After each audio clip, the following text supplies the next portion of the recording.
कल हमने पढ़ा बच्चों कि अनुसूची अनुसंधानकर्ता के लिए डेटा कलेक्शन करते समय अपना किस प्रकार सहयोग प्रदान करती है या एक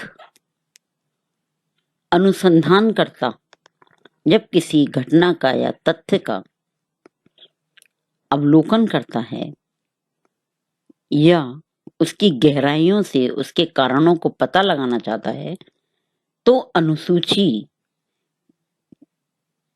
प्रविधि के द्वारा वो किस प्रकार उत्तरदाताओं के पास जाकर उसकी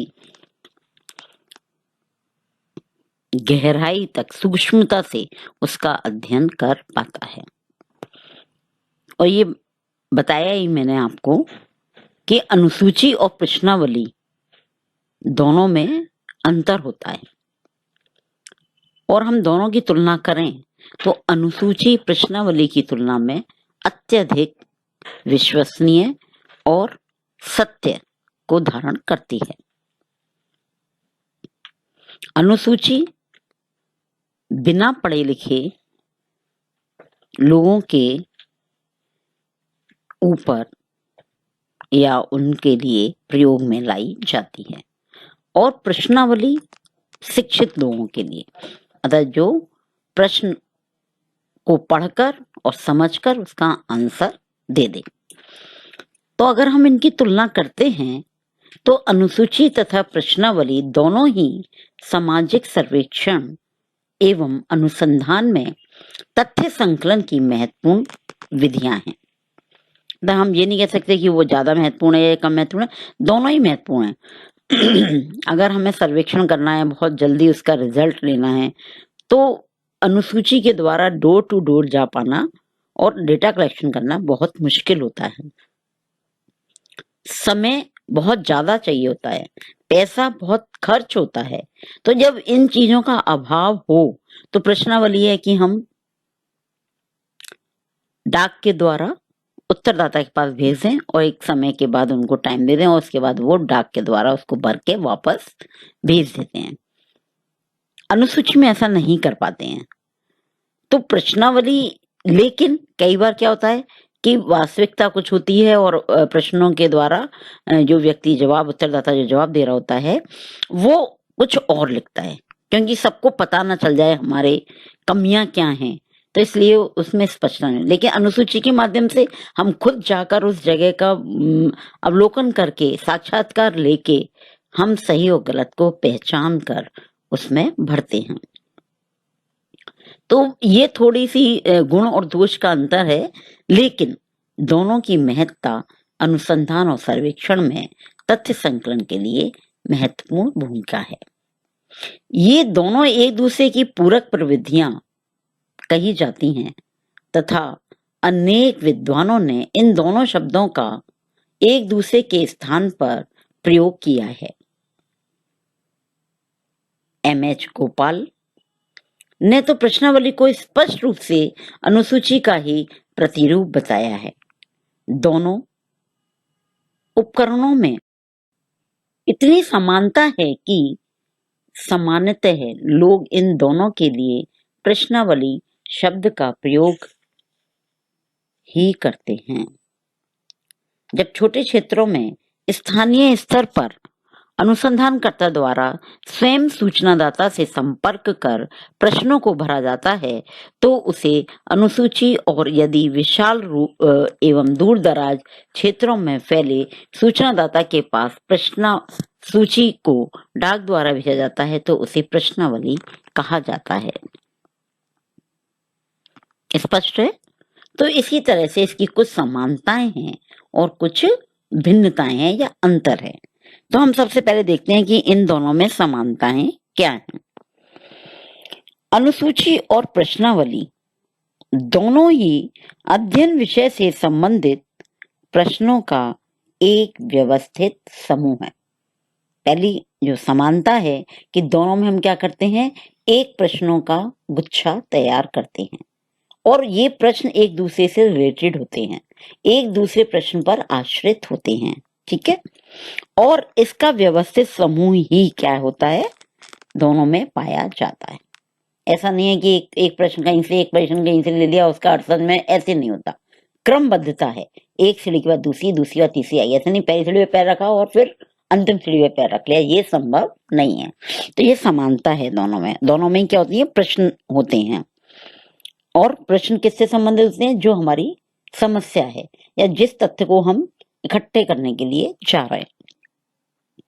दूसरा, दोनों के ही द्वारा प्राथमिक सूचनाएं संकलित की जाती हैं। ये दोनों क्या है, हमारे कौन से डेटा है, प्राइमरी डेटा है, सेकेंडरी डेटा नहीं है।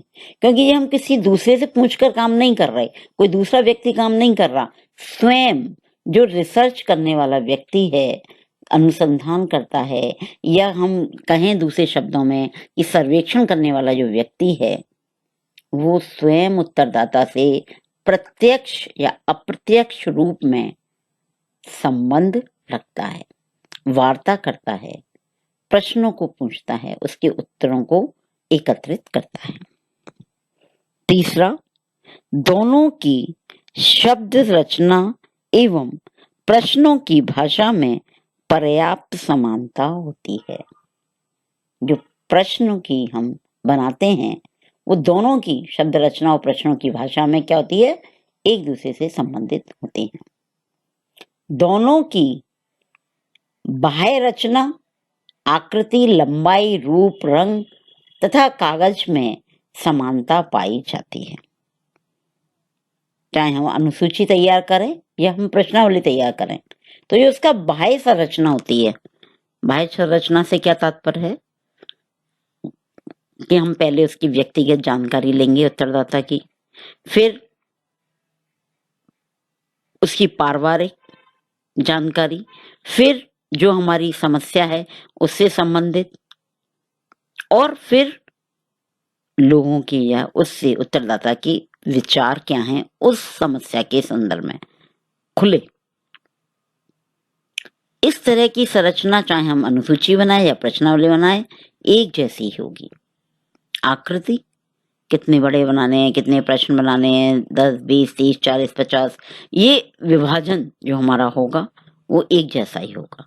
लंबाई, रूप, रंग और कागज से क्या है, मतलब एक जैसा ही। ये नहीं है कि वो हम प्रश्नावली बनाएंगे तो बड़े स्पेशल कागज बनाएंगे और ऐसे रंग बिरंगे कागज हों और ये हों, ऐसा नहीं। उसको नई नई कटिंग में काट काट के उसे प्रश्नावली बना के भेजेंगे, ये नहीं। जो सब क्या होंगी, एक जैसी समानताएं पाई जाएंगी। नेक्स्ट है, दोनों की प्रश्न निर्माण में समान सावधानियां रखी जाती हैं। जो सावधानियां प्रश्न निर्माण में अनुसूची में रखी जाएंगी, वही प्रश्नावली में। मतलब ऐसे प्रश्न नहीं हम चुन सकते या बना सकते हैं, उनको हटाना पड़ता है जो कि उत्तरदाता की समझ में ना आए, स्पष्ट ना हो। ऐसे प्रश्नों को भी हटाना पड़ता है जो दो अर्थ निकलते हों या दो उत्तर देते हों। पता चला कि हम जो उत्तर चाहते हैं वो तो आया नहीं, दूसरा उत्तर उन्होंने दे दिया। क्योंकि ये तो उत्तरदाता की समझ के ऊपर है। हम सामने हो तो उसे समझा दें, और हम सामने नहीं है या नहीं उसके सब्स्टिट्यूट प्रश्न नहीं पूछ पाए, तो हमारा डेटा कलेक्शन गलत हो जाएगा।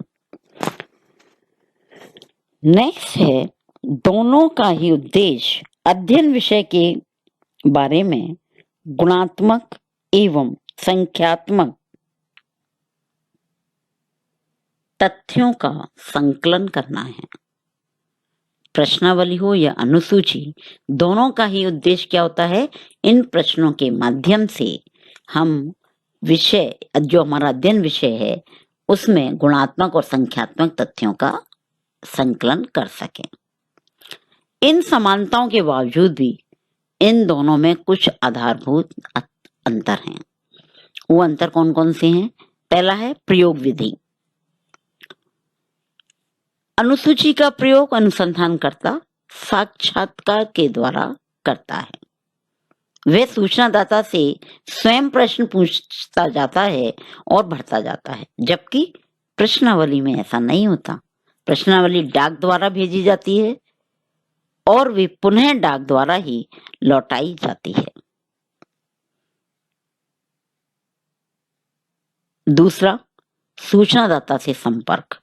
अनुसूची को भरने के लिए अनुसंधानकर्ता को सूचनादाता से प्रत्यक्ष संपर्क करना ही पड़ता है, जबकि प्रश्नावली में संपर्क नहीं किया जाता, वे तो डाक द्वारा भेज दी जाती हैं। और आजकल एक नए कंप्यूटर युग हो गया, टेक्नोलॉजी का युग चल रहा है। गूगल